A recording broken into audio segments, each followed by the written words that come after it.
everybody. Welcome to another episode of Purple Insider. Matthew Coller here, along with Andrew Krammer of the Star Tribune, inside TCO Performance Center, where we are prepared to give you the hardest of hardcore previews to Vikings. I was trying to think, how do I usually say this? Hardcore preview, I guess, of the Vikings and the Houston Texans.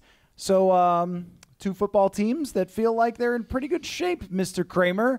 Where do you want to start with this one? Would you like to begin with a very rarely covered subject, which is the quarterbacks? I think so, yeah. We don't talk often about draft classes and quarterbacks and young quarterbacks, so why not start with C.J. Stroud? You know, that's a good point, is that just like punt gunners, we barely ever get into them. Okay, I'll stop being silly. C.J. Stroud is so awesome. Your take? He is pretty great, right? I think it was funny listening to Kevin O'Connell talk about and try to mince his words when talking about Stroud, because he wanted to praise him while also saying it's incredibly rare what he's doing. This isn't normal, and while trying to temper those the praise as well, because this is not normal what he's doing. And Kevin O'Connell has a theory and a way of doing things with young quarterbacks as a head coach that C.J. Stroud has just bucked the whole trend for. And if you are Kwesi Adofo-Mensah and it's April and you're thinking of drafting a guy, you're telling Kevin, well, C.J. did it. Why do we need to wait? Why do we need Sam Darnold? Why am I spending $10 million when we can draft the guy?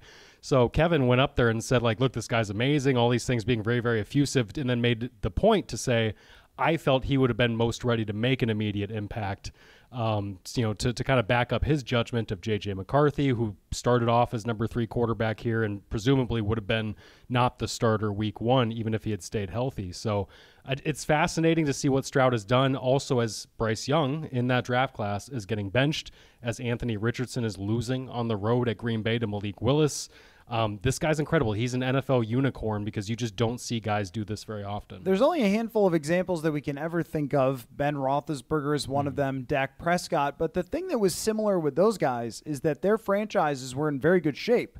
Dak Prescott had one of the best offensive lines of the last 20 years in that 2016 season, and Ben Roethlisberger had an elite defense where he had to throw for 120 yards a game and then get them to the playoffs. And I think they went something like 15-1, and he rarely had to put the team on his back. And it happens so rarely that those are the examples that come to mind for me with someone succeeding quickly. And then C.J. Stroud does it.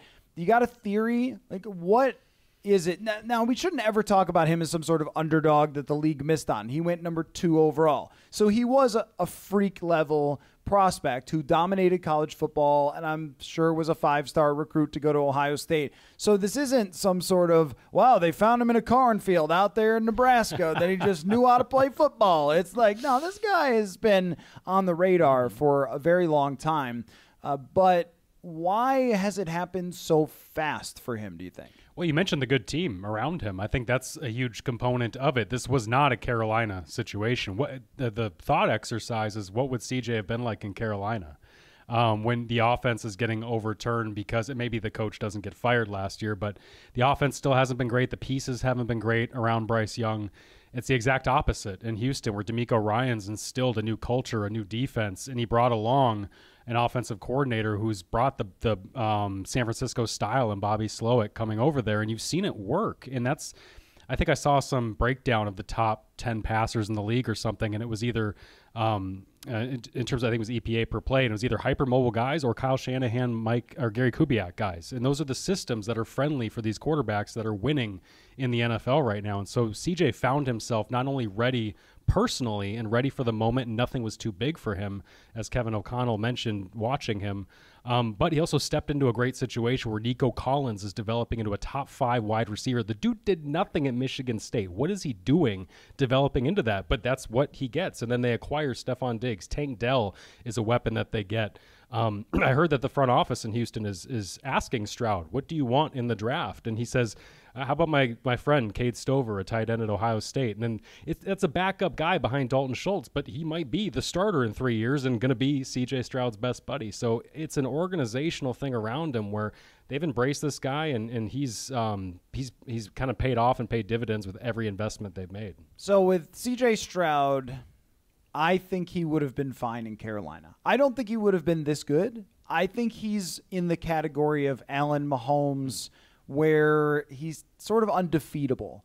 And he would have been through more struggles, but it also would have been much easier to build around him. And what I see in Carolina right now is they have, I think, a decent enough offensive line to succeed and decent enough receivers to succeed, not in the same way that Stroud is doing it, but as in Bryce Young got broken last year. And this is what I want to talk about with Stroud, is that I feel like this is an unbreakable dude who came to a franchise that was down and awful, and it's not like any of these receivers did anything before, and then all of a sudden he's got guys from last year. Now they get Diggs, of course, but he's got guys last year, even when Tank Dell goes down, who are rising to the challenge because they have the quarterback. So it's a little bit of chicken and egg. I mean, I feel like if you're Noah Brown, right, last year for them. Yes, that's what I was trying to think. Like, who was the rando that just started catching passes all over the place? But you think Dave Canales just last year was succeeding with Tampa Bay. Frank Reich had been a proven coach with Indianapolis. Helped that he had Andrew Luck, right? I mean, so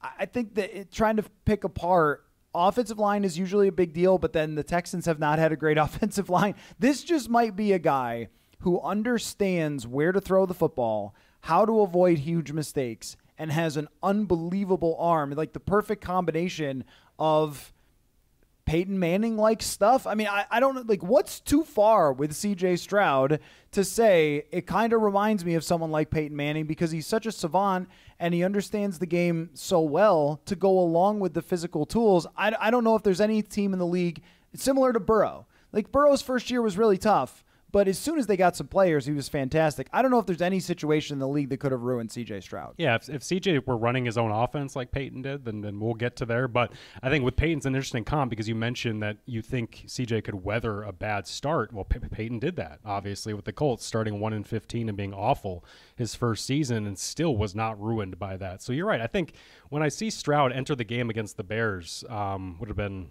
last Sunday night or whatever it was, he just looks like just ice cold behind him. You just don't see anything in his face. And that is something that's always stood out to me when you look at him because that's not every quarterback. A lot of quarterbacks, you can see the emotion of what they're going through, what they're feeling. You can see it in Sam Darnold. And that's not necessarily a bad thing if you know how to channel that and ride it, but a lot of guys don't. A lot of guys get in their feelings and get spooked and get worried, and you see Brock Purdy not trusting his throws against a Vikings defense that's rotating late and confusing him with coverages. C.J. Stroud just seems to calmly avoid making those bad decisions when he doesn't know things, and when things go wrongly, has an ability to bounce back. That's pretty uncanny. So yeah, the fact that he's mobile, too, you have to have that in today's game, and I think that has just helped him elevate beyond, while he's learning the position on the go, that's helped him kind of elevate his game. So I've noticed that there's a lot of discussion about the lack of scoring in the NFL, which I think I saw that points per game are down by 3. So maybe it's only been 2 weeks and things will open up as we go along here. Defenses may have made some adjustments. Also, bad quarterbacks will get benched for Andy Dalton, and maybe those numbers will change a little bit. But I also think that defenses have gotten so complicated, and Mr. Flores is right at the center of this, that they're not showing what coverages they're playing at the line of scrimmage, where when Peyton Manning was playing, he would walk to the line of scrimmage, the guys would be lined up, and he could say, okay, that is a zone coverage. I mean, even you and I, just from covering the game for long enough, we know if a guy goes in motion and someone goes with him, it's man, or if he doesn't, it's zone. But you know who figured that out was defenses, and they started going, maybe we'll move him, but then we'll still play a zone. We'll just have everybody else switch. The number of checks and changes, this was a discussion about Blake Cashman, and what he's brought is he's making calls and checks all the time out there to make adjustments to what the offense is doing. So I think the quarterbacks that are thriving are the ones that either have the mobility as part of it. Cannons also helps, where they can react a little bit later and still get the ball in there. But I also think it's identifying post-snap what you're seeing as opposed to just pre-snap, what you were always taught as you're coming up as a quarterback. And that's what C.J. Stroud, I think, really thrives in, is seeing defenses post-snap. So how do you think the battle will play out between Flores v. Stroud? Yeah, this is, I think, one of the most interesting tests, especially when you go back and watch the San Francisco game back, where Trent Williams didn't look good. Now, I know Pat Jones has made strides, and I'm sure he has. We've seen it. But I don't think he dominates an in-prime Trent Williams that way. And Trent just wasn't the same. And I think that Niners offense wasn't the same as we're used to seeing. And credit to Brian Flores, this veteran secondary, for throwing Brock Purdy off. But I don't think they're going to throw off C.J. Stroud as easily. I don't think they're going to be able to get to him as easily because Stroud is more mobile, makes more plays on the move, even though Purdy's capable of that. I think Stroud has done it more consistently, especially throwing on the run and finding the guys to throw to. And just their weapons. It's going to help if the Texans don't have Joe Mixon in the backfield. I think that would be a big boost. He missed practice Wednesday and Thursday this week because their run game has been huge. Whether it was Devin Singletary last year, Mixon this year, they know how to scheme a run game, and that certainly helps any quarterback. But I think if the Vikings are going to win this, it's going to be a similar game plan with what they did against San Francisco. I just think Stroud is that guy who's more capable of elevating and making transcendent plays where it doesn't matter what you did post-snap because I'm going to make this play 7 seconds long. Well, that's right. His ability to scramble around and throw off-platform on the move is so spectacular, and it was something that just shows you how difficult draft analysis is. I was thinking about J.J. McCarthy for this because all the things they said about C.J. Stroud have just not been true. I mean, it's just, well, he can only really be a pocket quarterback, and he's not a playmaker, and all this. Like, I don't know when it happened, but it happened. Probably that game against Georgia in the college playoff was the first time that people had really talked about it. But with J.J. McCarthy, I kind of was applying some of the same things where personality-wise, I think that C.J. Stroud has this really deep love for football, this obsession with football that you see in McCarthy, but I also was thinking about how different I felt about McCarthy than when I watched him in college, that you never really know how someone's going to react to the NFL environment, and I think what we saw from McCarthy was him really embrace it. You got to be a football psycho, and you got to work twice as hard as you ever did in college before, and you have to have this obsession with the game and knowledge and learning and take this learning approach. There's a curiosity about Stroud and McCarthy, and we'll get to Darnold, obviously, but just made me think about young quarterbacks. And when you're looking at this guy, you go, well, what relates to other guys to help me understand what works at a young age? And I think they do have shades of each other. Yeah, and I think it's interesting, too. Stroud's broken the notion that you have to wait, and develop a quarterback. He's broken the notion of the S2 test as some cognitive thing that could really determine who can process in football terms. Because wasn't he supposedly one of the lowest performers in that? And, of course, he's the best processor in that draft class. I love how rare this guy is, and he has. It's kind of flown in the face of the common sense or kind of what the NFL would like to do with these quarterbacks, which Kevin O'Connell says we want to develop these guys slowly and wait. And with him, he's just been able to make these plays on the run where it shows that this draft process, the months that we spend talking about these guys, you really don't know. And when I see McCarthy, I see a similar ice coldness behind him sometimes that you see in Stroud. I just haven't seen it in an NFL game yet. Right, outside of the preseason game, but bouncing back from the interception, playing as well as he did. I know this is weeks and weeks ago. It has nothing to do with today, but it does have to do with the future of the Vikings. Yep. Now, as of for Sunday, what do you think part of the defense is going to be the most challenged by Mr. Stroud? I think it's the secondary, and finally, I think Deebo Samuel went for over 100 yards. Brock Purdy threw for over 300. They were able to move the ball against the Vikings, but the third downs, the Vikings just owned it against Brock Purdy, and I think those third downs, those critical downs, fourth downs, are going to be so much tougher against a more creative quarterback. And Brock Purdy is an anticipatory thrower. He's much more like Tua in that sense, where he's really good when things are on schedule. He's better than Tua, I think, at creating off schedule. However, they're on-schedule quarterbacks, and Stroud's that guy who just seems to be able to do both in a way that you mentioned Josh Allen. We obviously see Mahomes do that. Lamar, MVP-caliber guys can do that.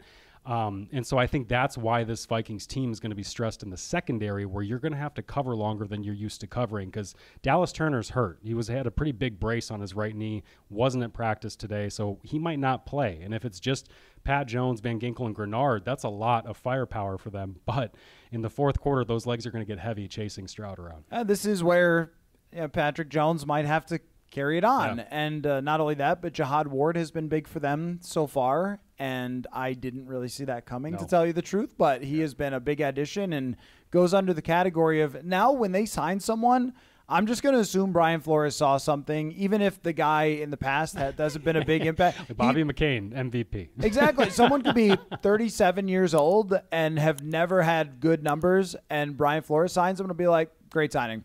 That's who you want. I mean, that's just, I don't know. It's not the Chris Herndons of the past where we went, really, is that who you want on your team? But they do have enough depth at that position. The corners, you're right, have not been vertically challenged much, and they were talking about this after the game, that they haven't allowed any big explosive plays over the top. And of course, that's what every NFL defense is trying to do, and the pass rush has a huge amount to do with that. But this team has some very exceptional wide receivers. Collins and Dell are great deep wide receivers, and then Diggs is doing his underneath thing. How do you feel about Diggs' role in how this fits in, and if he adds something a little more dangerous because someone is going to have to guard him underneath? Yeah, that's what I'm curious about. And honestly, the Vikings underneath coverage, you talk about the over-the-top stuff, that's been great. But their underneath stuff has been just as good. Josh Metellus, Blake Cashman have made so many plays diving on some of these hook and under routes. And that's going to be huge, against a guy like Stephon Diggs.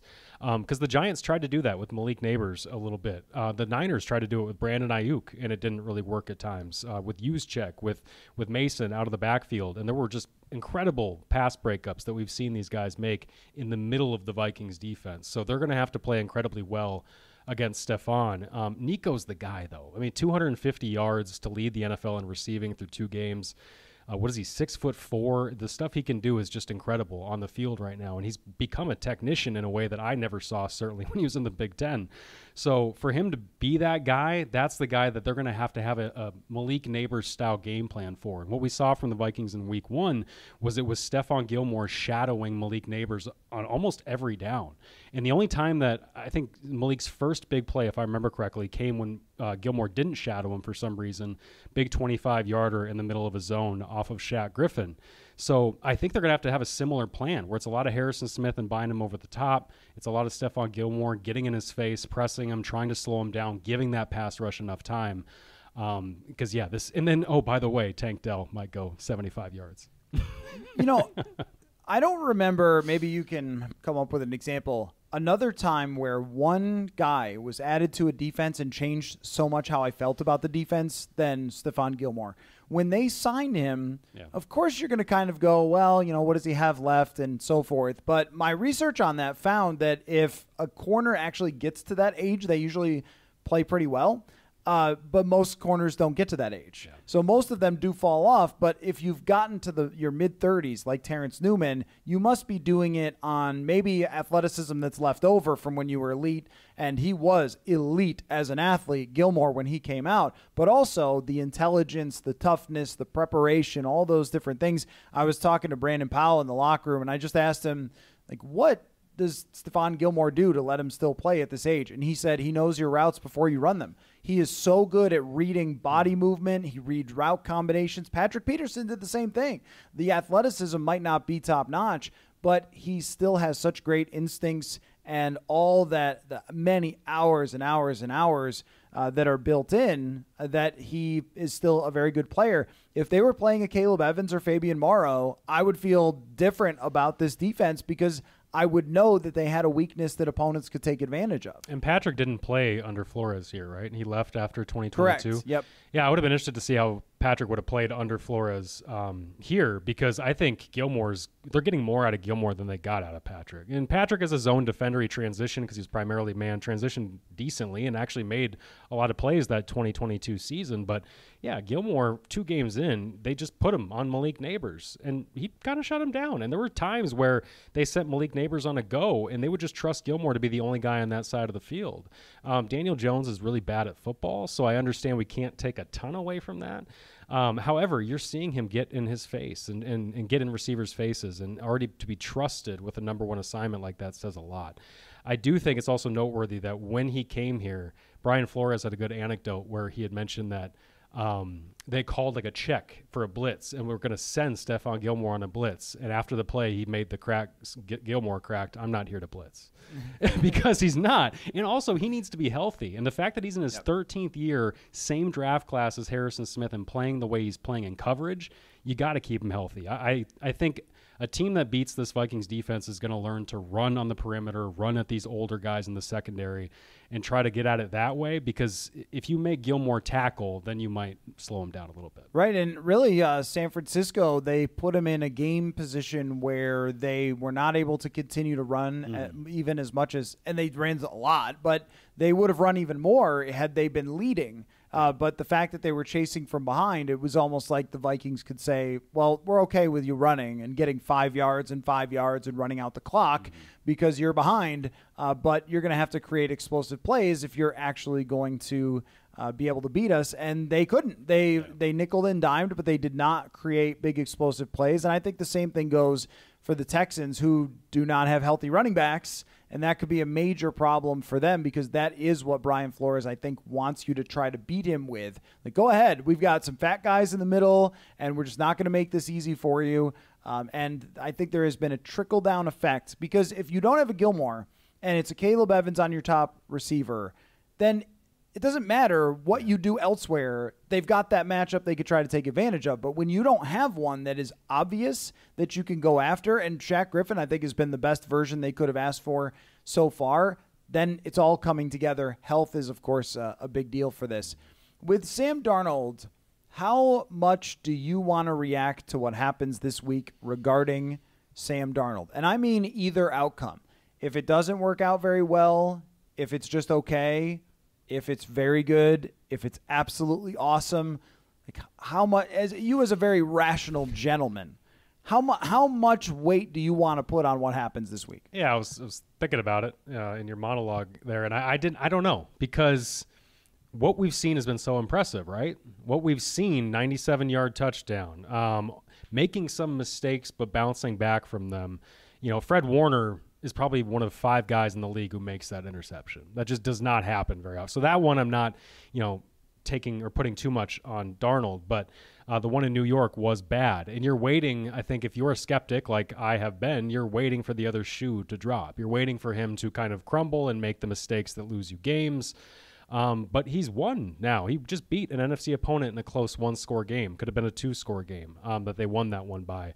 So for me, I don't want to overreact too much if this goes wrong. I think the only way it becomes overly concerning is if this is a 40-3 Dallas Cowboys style beatdown that the Vikings have lost before when they were a good team in 2022. So that's the only way where if you see that, you're like, oh, I didn't know that was in this team. I didn't know that was in Sam Darnold to come back out of him. Here it is.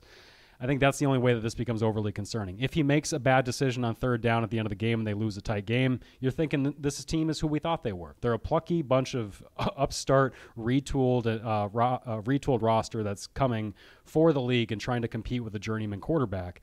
I think that's what they are. And they've gotten the best out of their talent so far, and I think they're going to make it competitive on Sunday. So last 9 starts for Sam Darnold, going back to the start of 2022. And statisticians absolutely hate numbers like this. I want you to guess, though, don't think about his record too hard. His record in quarterback rating his last 9 starts. 6-3. Okay, so you knew his record. I didn't. I guessed it because I knew he had won a bunch at the end in Carolina. Okay, yeah, that is his record. Okay, 6-3. And then you wanted me to ask the rating, passer rating? Yes, quarterback rating since 2022. I don't think it's that great. I would guess 95. 97.5. Okay, yeah. That actually is pretty great. Yeah, because it is. Oh, yeah, you're right. And for him especially. Well, we just don't have too many guys putting up 112 quarterback ratings like Aaron Rodgers anymore. I mean, 97 would probably put you in the top, 10? Yeah. This year, the way passing games are right now? Yeah, and I know why somebody would hate that stat, because it stretches over 3 different teams in 3 different years, and there's so much context lost on all of that. But that just shows that this guy can step into different situations and be manageable. And that's what they need. When TJ Hawkinson comes back, this offense is going to be that much better. They don't need him to be a hero. And you've spent the offseason talking about how this guy has sucked at playing hero ball, at trying to be the hero when they're down and trying to will a team to victory. And Sam has put notion to that by saying that I learned the role of a quarterback in San Francisco from Brock Purdy, how to be a point guard, how to manage games. So that's all they need. And I think he can be that. It's just you're waiting to see if he can be consistent, because you've seen the 6-3 stretch, but I think that included when one of those wins was when he passed for 45 yards and threw 2 picks. Yeah, it's actually really funny because the previous week he played great and they lost because their defense gave up a ton of points. So it sort of evened out there. Okay. As win-loss record tends to do over a career, it can be a little wonky there. But I guess my point is that in real earthly time, it has been a long time since the guy's been terrible. Like, he played really well at the end of 2022, save for that weird game where he threw 15 passes and they won. But other than that, he played really well in that stretch. Then he goes to San Francisco and he wins a job, which is part of the whole confidence of Sam Darnold, winning the backup job there against someone that the team had drafted number 3 overall. And then when he got into a random game that they were losing, he played pretty well.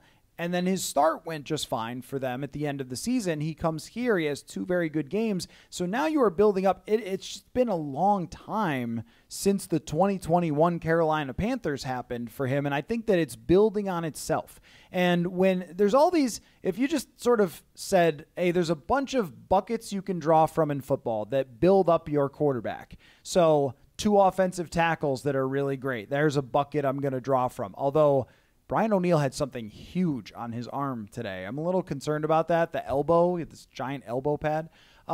Anyway. I could tell you about it.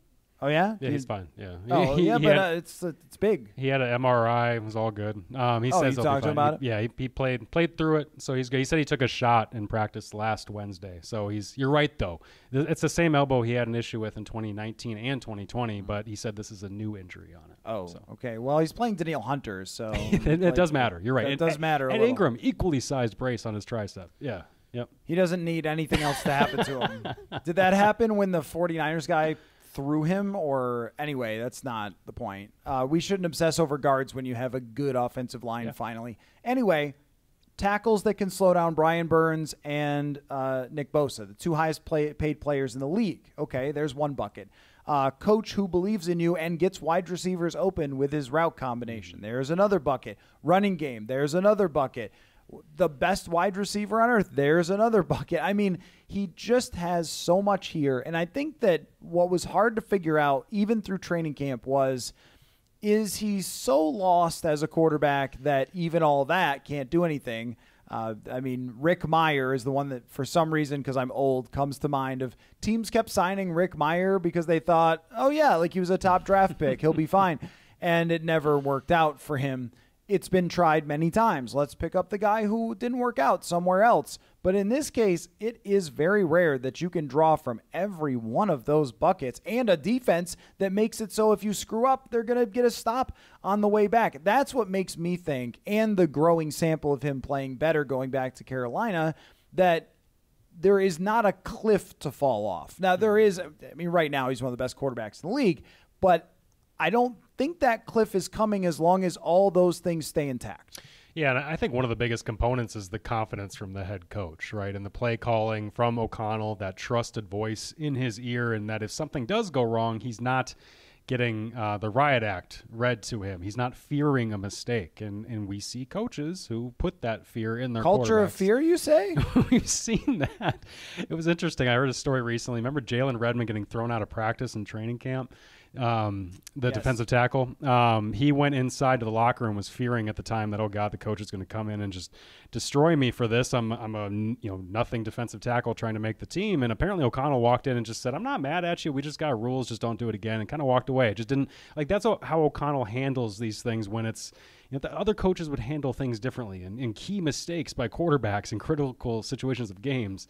We have not seen him get on, whether it was Kirk or whether it's Sam Darnold or Josh Dobbs last year.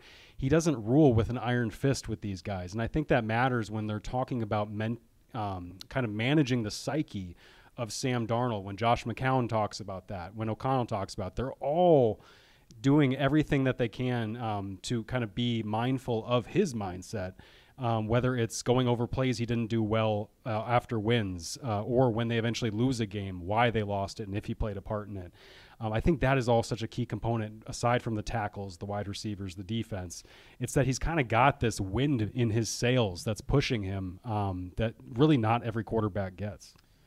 I also feel like it was really important to have the first game go the way that it did, and small samples, etc. But O'Connell showed trust in him right away in that first game, even when they were ahead. And I was saying, Kevin, can we run the ball here? Why are you throwing an interception when you're up in the game against the Giants? I mean, when you just run the clock out. They went for it on fourth down in that game. They threw a 44-yard pass to Justin Jefferson in that game. And something for athletes, coaches, even us as we evaluate stuff, we got to see it work. And once you see it work, and it worked in practice, but once you see it work in a game, there's a little bit of a, you know what, the next time he dials up that 50-yard bomb, I'm confident that I can make that throw and that Jefferson's going to bring it in, which will, I mean, just what an astonishing event of human athleticism with Justin Jefferson.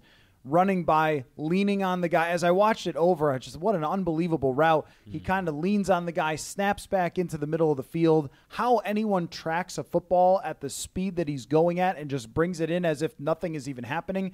I mean, I have no idea how any of this works, but he's the greatest in the entire universe, so I guess that's how it works. But when you can see a man do that with the football you threw, you got to be like, I'll do it again. I would feel that way. And I just think all of these things have come together. And the other thing is, too, that 14-play drive, he's terrific. But also so is Ty Chandler. And so is the run blocking. And to know, well, it's not all on me. I can hand it off here. We'll get a first down because my guy's going to do his job. I just think all of that plays into the making of a quarterback rather than, well, you're the quarterback, so you should do it all and you should make everybody better. In this case, it has to be everybody else pumping him up. Yeah, and Chandler being somebody that a defense can sleep on and get burned for sleeping on him, I think is huge for this for this offense because they haven't had that depth. They haven't had even last year. We saw one game with Chandler. It was the Bengals game where he had that kind of impact. But for him to go for 82 yards, for him to step in when Aaron Jones got hurt, and you could tell the Niners weren't treating him like Aaron Jones, and they got burned for it. And I think he can create. And Kevin O'Connell called Chandler, he said he's just different. And that's pretty high praise for a running back who was a 6th-round pick and just a guy who was kind of on the scrap heap for a while here. So, who's going to win this football contest?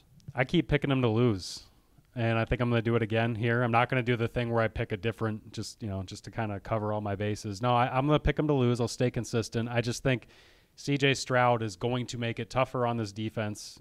I think it's going to be a very close game. I think they're worthy of the Texans. They just showed that last week against San Francisco. So I wouldn't be shocked if they won this game. I just think that some things are going to go their way that haven't in the first 2 games. They haven't had a whole lot of bad luck. So I'm picking more on the side of the quarterback being great and the fact that right now this Vikings team is kind of riding a high that it would be very NFL to kind of undercut it. I'm concerned about DeMeco Ryans because I think he's very good at his job. And his ability to scheme, the blitzes he might send at Sam Darnold and what type of answers. I mean, they've played 2 quarterbacks without a lot of experience. So this is a little different. But they looked so nasty against the Chicago Bears. Yeah. And yet there's something that's pulling me toward picking the Vikings. And you know what? There's no consequences whatsoever for making a pick. So I think I might go 3-0 here in very close fashion. How about this? Will Reichard, Will the Thrill, I love it, thrills the fans at U.S. Bank Stadium with a 54-yard field goal to win by 2 points over the Houston Texans. One thing that we can say is that when I just said that and you didn't roll your eyes and you're like, oh, maybe that'll happen, that says a lot about where this team is at and what they've shown over the last 2 weeks, because just a few weeks ago, as everyone is picking the schedule, you're just like, loss. I mean, they could have easily started 1-6 with the schedule that they have, and now we're talking about, hey, you know this Super Bowl contender in the AFC? Well, they're coming here, and you could probably beat them. Yeah, and it's not like C.J. Stroud just lit up the Bears. So I do think this could be a relatively low-scoring game that is a defensive struggle that the Vikings do make Stroud look a little mortal. I just think that in those critical moments, he's going to be able to transcend at times and make that kind of a play. So D'Amico Ryans is a great point. You think back to the defensive coordinators they faced, it was 2 new ones in San Francisco and the Giants in terms of where they had been at, and a guy who was promoted from within in San Francisco. So, yeah, I think this is going to be probably one of the best defenses they've seen, and probably when you look out their schedule the rest of the way, one of the best that they'll see the rest of the way too. I think I know I'm going a little slightly irrational, but the factors that are outside of the control of C.J. Stroud, being Joe Mixon being hurt, I think that's a big element if they can't run the football, and that's what Bobby Slowick tries to build everything off. U.S. Bank Stadium, for someone who's never been here before, might be difficult. That affected Purdy. Yeah. And Purdy had even been here before, but I thought it was louder. Am I making this up? I thought it was louder in this game than it has been in a while. I was shocked at actually, how loud it got in some of those moments because there was a lot of red in the crowd. It was very much a mixed crowd. It wasn't 50-50, but I was still shocked at how loud the Vikings fans who were there got it. And it must just be a venue where you can maximize your noise unless they're pumping it in like the old Metrodome. Oh, well, that would be against some rules, and we would never accuse them of that. I wish they would pump the fire back into that dragon. But, I know, right? Tennessee lost it for us. You know what I think it was is the way they were playing. I mean, sure.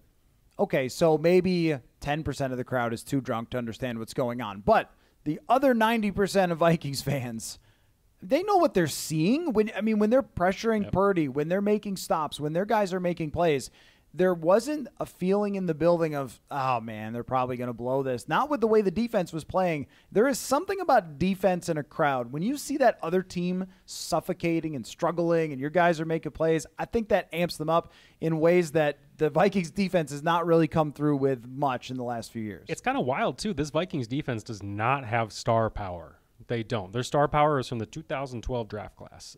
They don't have it. So the fact that they're so fun to watch speaks to what Brian Flores is doing, speaks to the personalities, whether it's the celebrations, whether it's Josh Metellus' energy, Ivan Pace, there's so many fun guys to watch on this defense, not to mention the pass rushers and Van Ginkel, what he does every other play.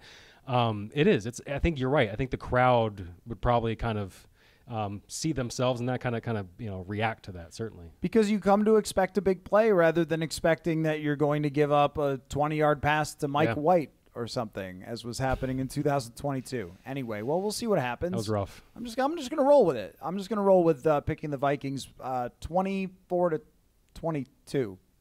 Sure. That sounds about right. Scorigami. Andrew Krammer, Star Tribune, Matthew Coller, inside TCO Performance Center. This is really fun. And guess what? We'll do it again next week. Ooh, Packers next week. That'll be a good one. Football. Yeah.